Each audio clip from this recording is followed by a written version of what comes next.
Hello, Red class. How are you doing today? I was digging around in my recycling today to look for things that I could make boats out of. I wonder if any of these things would float for making boats. Ooh. A lot of passengers could fit in this boat. I don't know. What do you think? Maybe you can dig around in your recycling at home and try to make a boat that floats. All right, let's go into my living room and sit on the couch and read a story. All right, first we're going to sing a song. See if you recognize the song or if it surprises you. Row, row, row your boat gently down the stream. If a frog jumps in your boat, don't forget to scream. Ah! Row, row, row your boat gently down the stream. If an alligator jumps in your boat, don't forget to scream. Ah! What other animals could jump into our boat? How about row, row, row your boat gently down the stream. If a stegosaurus jumps in your boat, don't forget to scream. Ah! You could think of other animals that could jump in your boat. Today our story is called A Camping Spree with Mr. Magee by Chris Van Dusen and published by Chronicle Books. Early one morning at 7:03, Mr. Magee and his little dog Dee packed up the camper and hitched up the load, hopped in the Rambler and then hit the road. They drove to the mountains, far from the sea, for 2 nights of camping, or possibly 3. There's nothing like camping, said Mr. Magee. I know you will love it. Just wait and see. The views are fantastic. There's hardly a sound. Aside from the wildlife, there's no one around. The air is so sweet, you'll sleep like a log, said Mr. Magee to a small spotted dog. A few hours later, they took a sharp right and found a great spot to lay camp for the night. It was high on a hill with a beautiful view of Mount Adams, Mount Lincoln, and Jefferson too. But perhaps the most wonderful feature of all was the brook that ran over a steep waterfall. Dee gathered pine cones and branches and logs. Magee made a campfire and cooked some hot dogs. And as the sun set behind far distant knolls, they sat roasting marshmallows over the coals. As the embers went out, they felt tired and dozy, so they climbed in their bunk beds, all comfy and cozy. But while they were falling asleep without care, along came a stumbling, bumbling bear. A kindly old bear whose sight wasn't so clear. He couldn't see far, and he couldn't see near.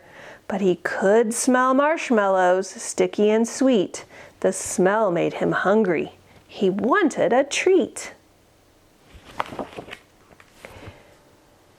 He sniffed out the place where the marshmallows lay, but the car and the camper were in the bear's way. Yet that didn't stop the sneaky old snitch. He simply tried squeezing right under the hitch.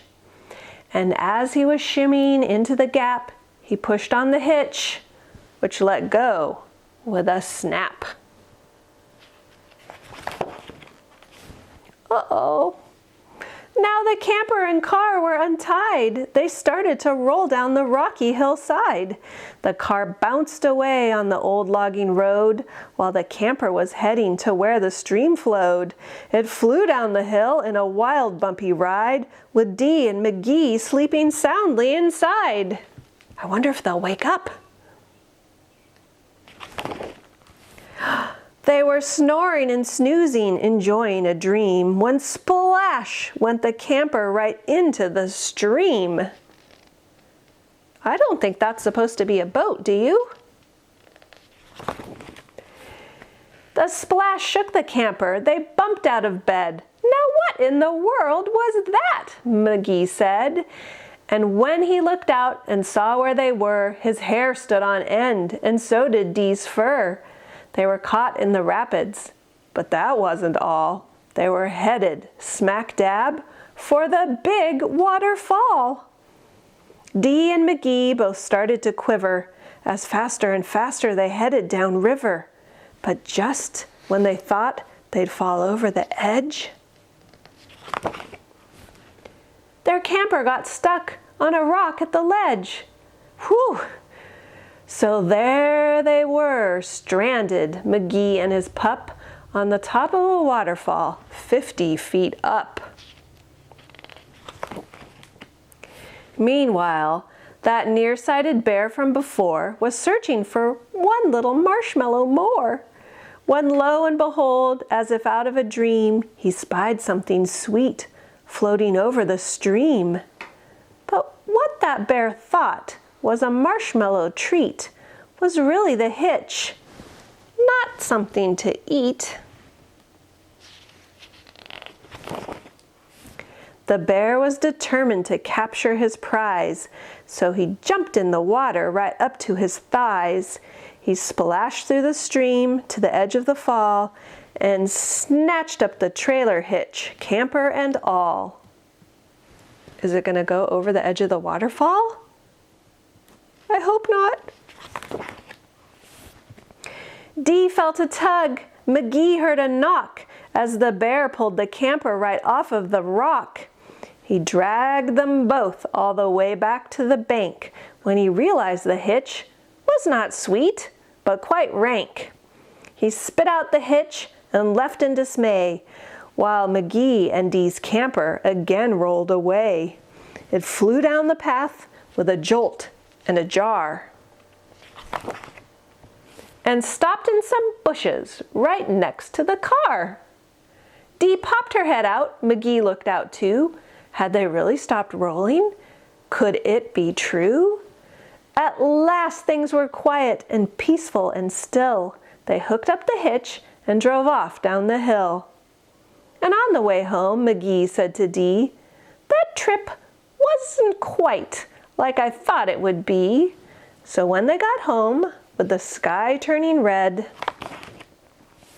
they decided to camp in the backyard instead. All right, Red Class, I think we learned from our story today that trailers maybe aren't good boats, but maybe you'll have fun this week trying to make a boat that will float. And when you come to our Zoom on Thursday, will you bring your boat and show it to us? All right, I'll see you later. Bye.